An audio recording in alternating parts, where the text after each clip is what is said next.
لیکن آپ کو ایز مینوفیکچررز جو ایشو آتے ہیں، ہم آف دا سیٹ بات کر رہے تھے، جو میں چاہوں گا یہاں بھی بات ہوئی کہ اس کی لیگیلٹی جو ہے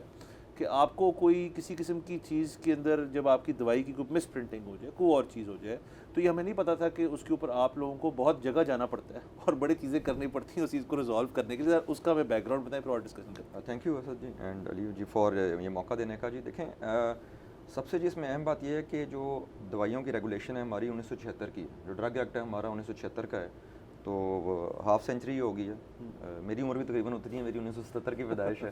تو جب سے میں پیدا ہوا ہوں ڈرگ ایکٹ چینج نہیں ہوا، کوئی اس میں میجر تبدیلی یا اپگریڈیشن نہیں کی گئی. دنیا میں کی جاتی ہیں، ہمارے میں بھی لاس کی جاتی ہیں، لیکن ہمارا آپ کو پتہ ہے کلمیہ ہی کہہ لیں ہیں پاکستان کا کہ چیز تب کی جاتی ہے جب پانی سر سے گزر گیا ہوتا ہے. تو اس میں تو پانی کئی دفعہ سر سے گزر گیا ہے، تو ہوپ فلی کوئی نہ کوئی بہتری آئے گی. لیکن مسئلہ جو آپ نے ذکر کیا جس کا اور جس کی ہم بات پہلے کر رہے تھے، وہ یہ ہے کہ انفارچونیٹلی پاکستان میں جو قانون ہے 1976 کا، اس کے تحت جو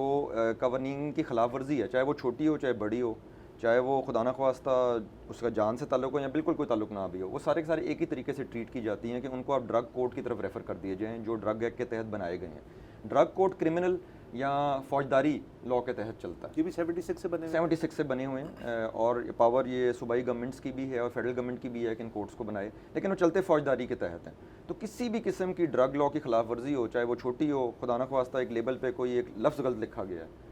کوئی 120 ml کی بوتل میں 110 ml بھرا گیا جو کہ بالکل صحیح کوالٹی ہے دوائی کی، صرف والیوم کا فرق آ گیا ہے، کوئی بھی چھوٹی سے چھوٹی چیز بھی ہو جس کا صحت سے یا دوائی کے استعمال سے کسی قسم کا بھی تعلق نہیں ہے، خدا نخواستہ ایک بلسٹر پیک ہے جس میں 10 گولیاں، اس میں 9 پیک ہو گئی ہیں، تو وہ 10ویں جو خالی رہ گئی ہے تو ساروں کو نظر آ رہی ہے خالی ہے، وہ کسی نے استعمال تو نہیں کرنی. تو اس طرح کی چیزیں بھی جن کا اگین ایک لاء کی ویلیشن چھوٹی سی ضرور ہے، ویریشن ضرور ہے، variation in the product specs جسے دنیا میں کہتے ہیں وہ ضرور ہے، لیکن اس کا صحت سے کسی قسم کا کوئی تعلق نہیں ہے کہ صحت پہ کوئی مضر اثرات ہوں. خدا نخواستہ وہ جعلی دوائی نہیں ہے، خدا نخواستہ وہ انلائسنس دوائی نہیں ہے، خدا نخواستہ اس میں کوئی کنٹامینیشن یا اس میں مکسنگ نہیں ہوئی کسی قسم کی، وہ اپنے کوالٹی معیار پہ پوری ہے، لیکن اس میں ایک مائنر سی ویریشن ضرور ہے. تو اس میں بھی وہ ڈرگ کورٹ کو ریفر کر دیا جاتا ہے، وچ مینز آپ فوجداری مقدمے بھگتتے ہیں ساری عمر. اب لیٹ سے کوئی دوائی ملتان میں ڈرگ کورٹ کو ریفر ہو گئی ہے اور وہ کمپنی بیٹھی ہوئی ہے پشاور یا کراچی یا لاہور، تو اس کو ہر دفعہ ہر تاریخ پہ ملتان جانا پڑے گا کیونکہ وہ انڈر دا فوجداری لاء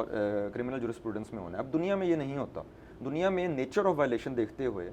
اگر وہ جعلی دوائی ہے، اگر وہ اسمگلڈ دوائی ہے، اگر وہ لائسنس کے بغیر بنائی گئی ہے، تو ظاہری بات ہے یہ کرمنل چیزیں ہیں ان دا سینس کہ جو کر رہا ہے اس کو پتہ ہے کہ وہ قانون توڑ کے کر رہا ہے. اس کے مقابلے میں ہیں مینوفیکچرر جو لائسنس لے کے پورے پروٹوکول پورے کر کے سال کی محنت کر کے کئی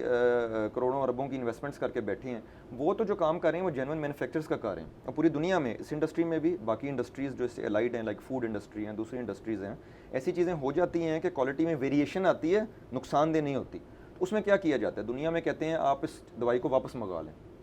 آپ اسیس کریں گے اس میں پرابلم کیا ڈسٹریبیوشن کے وقت آئی ہے، مینوفیکچرنگ کے وقت آئی ہے تاکہ آئندہ نہ آئے. آپ کہیں گے جی کہ اس دوائی کے اوپر آپ کو وارننگ دی جائے گی یا آپ کی فیکٹری کی انسپیکشن کی جائے گی کہ یہ غلطی کیوں کی گئی ہے. وہ ڈرگ کورٹ نہیں بھیج دیتے ہیں، کورٹوں میں نہیں گھسیٹتے، وہ کہتے ہیں اس کو ٹھیک کریں تاکہ آئندہ نہ ہو. اور یہ ایک بہت بڑی ہم ہمیشہ گورنمنٹ کو کہہ رہے ہیں کہ یہ بہت بڑی سزا ہوتی ہے کسی کمپنی کے لیے کہ اس کو اپنی لاکھوں کی دوائی واپس منگانی پڑے. نہ صرف پیسوں کا نقصان ہے بلکہ اس میں آپ کی ریپیوٹ کا نقصان بھی ہے. اگر کوئی بڑی کمپنی ہے، اس کا بڑا برانڈ ہے، جس طرح یہ ہمارے بیوریجز ہیں اور چیزیں، اگر کسی کو منگانا پڑ گیا اور خبر پھیلے تو کمپنی کی بدنامی ہے. ظاہری بات ہے کہ جی اس نے اس کی کوئی ایک آئٹم بھی چاہے چھوٹی وجہ سے واپس منگانا پڑا ہے تو وہ آئندہ کوشش کرے گا نہ کرے. اس کے مقابلے میں یہاں پر سال آپ کورٹوں میں گھسیٹتے رہتے ہو، جس میں اس چیز پہ زور نہیں ہوتا کہ آئندہ چیز نہ ہو، اس چیز پہ زور ہوتا ہے کہ سزا دے دی جائے کسی طرح ان کو. کیونکہ ایک میں چھوٹی سی بات اس میں ایڈ کروں گا، پاکستان میں ایسے کیسز کو عام جو ٹیکنیکل زبان ہے ہماری اس میں سب اسٹینڈرڈ ڈرگ کہا جاتا ہے. دنیا میں یہ ورڈ یوز نہیں ہوتا. دنیا میں کافی سالوں سے اس کو آؤٹ آف اسپیک، یعنی کہ اپنی اسپیکس اس نے پوری نہیں کی. ہمارا مسئلہ یہ ہے کہ وہ سب اسٹینڈرڈ ورڈ کو جب اردو میں ٹرانسلیٹ کرتے ہیں میڈیا والے بھی، آپ لوگ بھی، تو وہ غیر معیاری یہ دوائی لکھا جاتا ہے. اب وہ اس کا معیار کا تعلق اس کی صحت والے معیار سے نہیں ہے. معیار کا مطلب ایکچولی یہ ادھر ہونا چاہیے کہ وہ آپ نے لکھا ہوا ہے یہ 1 2 3 4 5 6 7 یہ اس کے پیرامیٹر ہیں، اس کا وزن اتنا ہے دوائی کا، اس کا کلر اتنا ہے دوائی کا، اس کا ڈائمیٹر یہ ہے ٹیبلٹ کا، اس کا والیوم یہ ہے. اس میں سے کوئی ایک چیز اوپر نیچے ہوئی ہے، اس کا صحت سے تعلق نہیں ہے. تو اب اس کے اوپر ہم بیٹھے ہوئے ہیں 1976 سے، اور ہماری کوشش چل رہی ہے، میری نہیں یعنی کہ پوری انڈسٹری کی، پورے سیکٹر کی، کہ پچھلے کافی سالوں سے ہم گورنمنٹ پچھلی سے بھی انگیج تھے، اس سے پچھلی سے بھی انگیج تھے، اور ہماری کوشش ہے کہ گورنمنٹ دنیا کے مطابق اس میں چلے اور ڈرگ لاء میں وہ ترامیم کرے جس کی ضرورت اس وقت فوری طور پہ ہے.